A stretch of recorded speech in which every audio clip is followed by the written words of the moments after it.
Hola, ¿cómo están? Bienvenidos a esta nueva sección, análisis de los multifondos, en este caso del mes de enero, en donde estaremos hablando del desempeño de los multifondos en este primer mes del año, las inversiones que realizan habitualmente que hay que estar observando, la comparación del fondo A con el fondo E, que es muy importante, y qué podemos esperar de cara al futuro. Como siempre, mencionar que para elegir un multifondo es muy importante tener en cuenta la edad de la persona, más joven, más riesgo. Mientras más nos acercamos a la edad de jubilación, menos riesgo, y eso también se relaciona con el perfil de riesgo intrínseco, si se quiere, que es, ¿estoy más dispuesto a las variaciones de los multifondos o no? Eso es algo muy importante que uno tiene que sensibilizar a lo largo del tiempo. Y por último, la visión propia, que en eso queremos nosotros ayudar, queremos entregar un granito de arena para ver si es que realmente este análisis de los multifondos les puede servir también para situarse en el multifondo que les sea más adecuado. Bien, el mes de enero fue un mes tranquilo. Los multifondos más riesgosos tuvieron una rentabilidad positiva. El multifondo A ganó un 0,75% real, pero el nominal, que es lo que nos importa a nosotros, el que podemos ver en la cartola de nuestros instrumentos financieros, cualquiera tengamos, subió un 1,26%. Y los multifondos más conservadores perdieron en términos reales por la inflación, pero en realidad estuvieron bastante planos durante el mes de enero, en torno al cero. Así que fue un mes positivo, pero quizás no tan positivo como podríamos haber pensado por el hecho de que los mercados comenzaron el año de manera muy favorable. Y eso es precisamente lo que analizaremos más adelante. Esta tabla la utilizaremos constantemente al analizar el multifondo A de AFP Habitat con algunos fondos mutuos, algunos que son bastante conocidos, bastante sexys para muchos, y podemos ver cómo el multifondo A sube cerca de un 1,5% en Habitat y todos los fondos mutuos arriesgados también subieron de manera bastante significativa.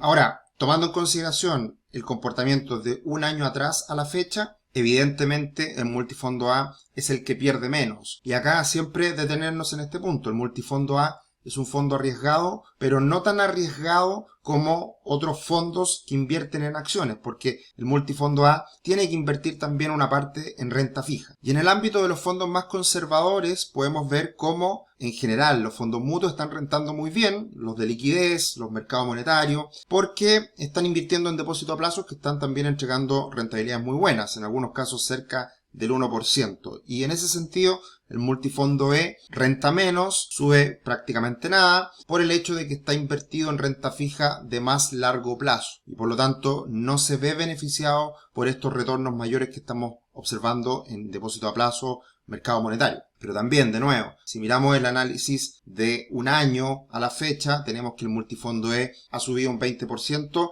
respecto a estos fondos conservadores, que el que le ha ido mejor ha rentado cerca de un 9%. Como les decía anteriormente, ¿qué es lo que pasó en enero? Tuvimos una fuerte alza de los mercados. El Standard & Poor's 500 sube más de un 6%, pero el dólar cayó también un 6%. Por lo tanto, sabemos que cuando suben los mercados a nivel externo, se beneficia la renta variable, pero eso también tiene que ser acompañado del comportamiento del dólar.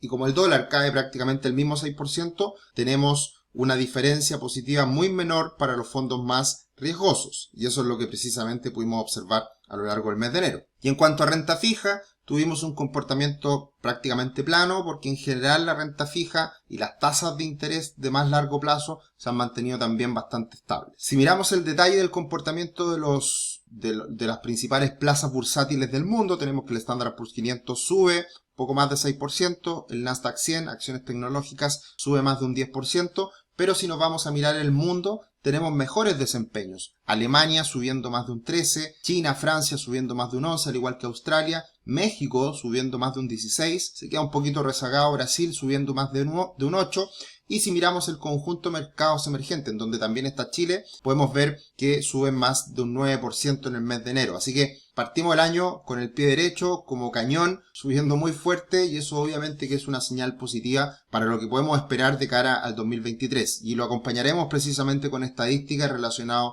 a lo mismo. Un tema muy importante para nosotros es comparar el multifondo A con el multifondo E. Acá podemos ver la historia que la hablamos precisamente en el video anterior, cuando comenzamos esta sección de análisis de multifondos, que hemos tenido en los últimos años ciertos eventos que han sido muy relevantes y donde se observa una diferencia entre el multifondo A y el multifondo E. El impulso importante lo tuvimos con el estallido social, en donde el dólar sube, los mercados andaban muy bien a nivel externo en ese momento y ahí tuvimos un impulso al multifondo A respecto al E. Posteriormente vino la pandemia y los fondos más conservadores, la renta fija se benefició y por lo tanto cayeron los fondos más riesgosos y se benefició el multifondo E. Pero el punto máximo de diferencia se da en el debate del cuarto retiro, que es precisamente ahí donde la renta fija lo pasó muy mal y los mercados a nivel internacional lo pasaban relativamente bien y el dólar subía mucho. Entonces ahí se dio una diferencia máxima en donde el multifondo A le ganó por lejos al multifondo E. Pero toda esa ganancia, toda esa diferencia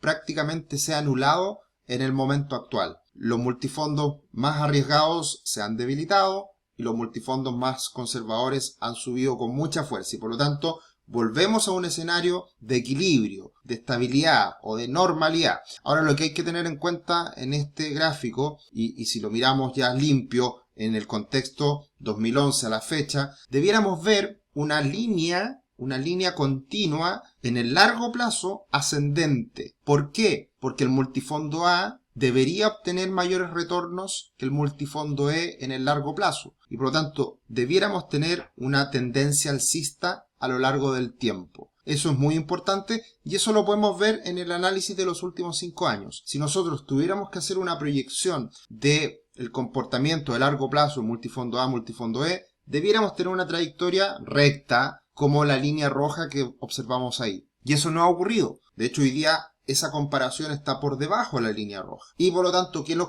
que nos quiere decir esto? Es que en el largo plazo, hoy en día está barato el multifondo A y en términos relativos el multifondo E está más caro. Y eso no significa que podamos predecir una caída de algún fondo. No. Lo único que estamos diciendo es que en el futuro lo más probable es que el multifondo A le gane, se distancie más en rentabilidades respecto al fondo E, que es un poco lo contrario a lo que ha venido pasando en el último tiempo. Así que esto, sin decirlo, la verdad que acá es precisamente lo que nosotros miramos y puede decir mucho entre líneas de lo que podría ocurrir entre los diferentes multifondos y cuál uno podría considerar, tomar en cuenta como para estar mayor posicionado. Ahora, nosotros estamos absolutamente en contra de hacer cambios constantes en los multifondos, creemos que eso no agrega valor, pero sí, en el largo plazo uno puede encontrar ciertas diferencias y aprovecharse de ciertas situaciones de mercado tomando una posición en un multifondo u otro. Ahora, ¿qué podemos esperar? Y por eso estamos tan optimistas, por eso estamos tan contentos de cómo parte el año, es el hecho de que se da una estadística muy positiva en el inicio de este año 2023. Hay 3 datos que son relevantes para, en cierta medida, poder predecir cómo va a ser un año en la bolsa norteamericana, específicamente en el Standard & Poor's 500. Y para eso se toman en consideración 3 estadísticas. La primera, el rally de Santa Claus, es el periodo de tiempo comprendido entre fines de año, últimos 5 días del año, más los primeros 2 días del año siguiente.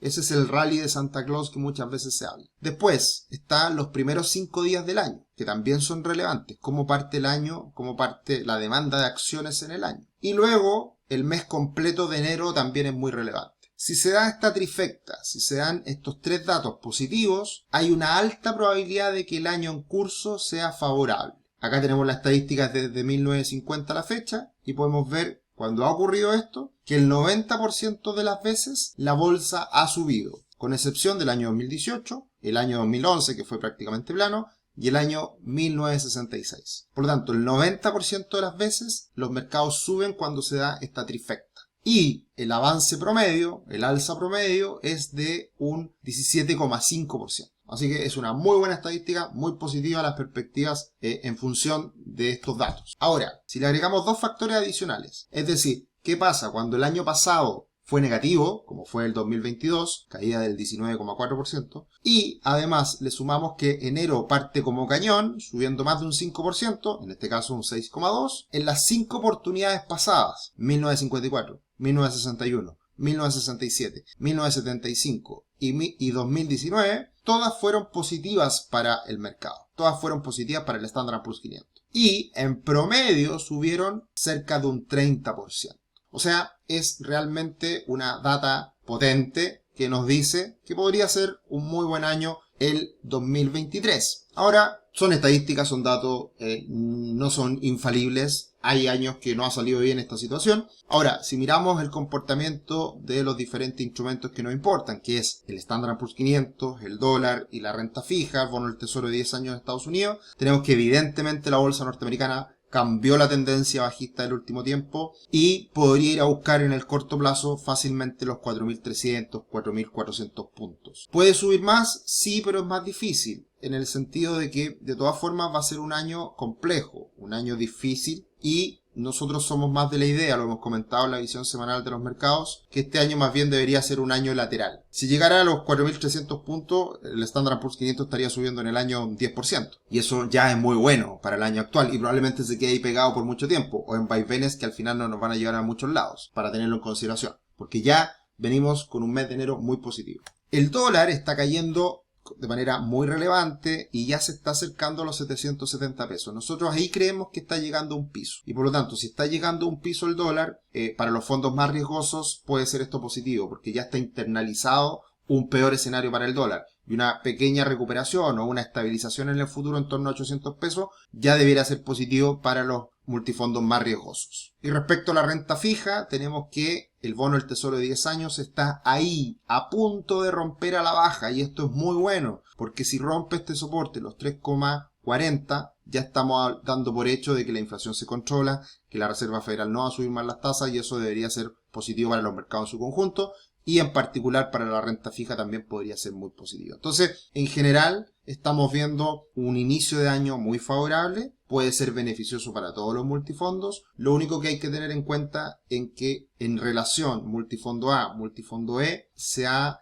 aminorado esta gran brecha favorable para el fondo A, que es lo razonable. Y por lo tanto, eso nos puede hacer pensar de que en términos comparables, un multifondo puede ser mejor que otro, teniendo en cuenta estas perspectivas favorables. Y evidentemente, en este año 2023, si todo se da, si todo se cumple respecto a esto que acabamos de comentar, podría ser más favorable para los multifondos más riesgosos. Eso sería el análisis de multifondos del mes de enero. Lo estamos haciendo de ahora en adelante todos los meses. Un breve resumen de lo que fue el comportamiento de los multifondos en el mes pasado y también algunas proyecciones y algunos datos interesantes que les puede servir a ustedes para tener en consideración qué hacer con sus multifondos. Que estén muy bien, un abrazo, nos vemos, chao chao.